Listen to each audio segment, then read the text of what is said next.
Arturo Gamboa is a 24-year-old local punk rock drummer who cares deeply about his community. He also likes guns, and at least a dozen times he's brought one to a protest. That's according to his longtime friend and roommate, Andy B., who spoke with the Salt Lake Tribune about Gamboa. The friend said that when Gamboa did bring his AR-15 style rifle to protests, he never aimed it at anyone or indicated he might use it, and no one ever fired on him thinking he was about to.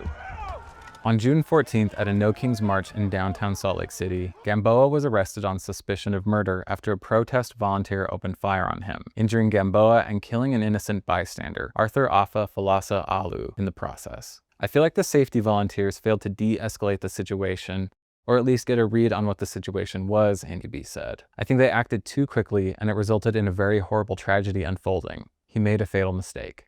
Gamboa spent 5 days in jail without the option of bail before he was ultimately released.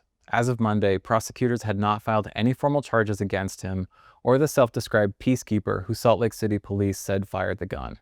Gamboa's attorney, Greg Skordas, has said Gamboa's rifle was not loaded and characterized those days spent in jail as a violation of Gamboa's rights. Skordas said Gamboa seemed shaken up after his release and is reeling from his treatment in jail. He is afraid of going back, the defense attorney said, adding that Gamboa was kept tightly shackled whenever they met and remains in pain from his entry-exit bullet wound he suffered. Supporters of Gamboa have scrutinized the protest organizers, Utah 5051, who initially thanked its safety volunteers and police for their quick response to the shooting and apprehending the suspect before he could injure more people. The National 5051 group has since cut ties with the Salt Lake City branch. Gamboa supporters have pointed to a high-vantage video that seems to contradict police, who wrote in a probable cause statement that Gamboa lifted his rifle into a firing position and ran into the protest crowd before the volunteer opened fire. The video seems to instead show Gamboa with his weapon pointed towards the ground before shots rang out, which then prompted him to run, according to Fox 13, who spoke with the person who filmed it. Andy B. and Gamboa lived together from 2019 to 2022, so when crowds gathered en masse in 2020 to protest police violence in Salt Lake City, the pair were often together. The friend said Gamboa carried his gun not only for personal protection, but a protection for other people, for other protesters in case there is any sort of counter-protest where people may show up armed. 5 years ago, police protesters were often met by other groups with guns, including the Proud Boys or Utah Citizens Alarm.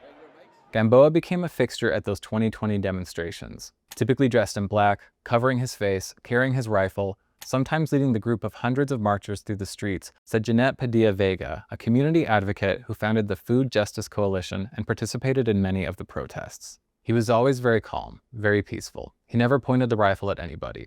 He never even raised it. And then, as he kept showing up, Padilla-Vega said, "I realized he's definitely on the side of keeping peace."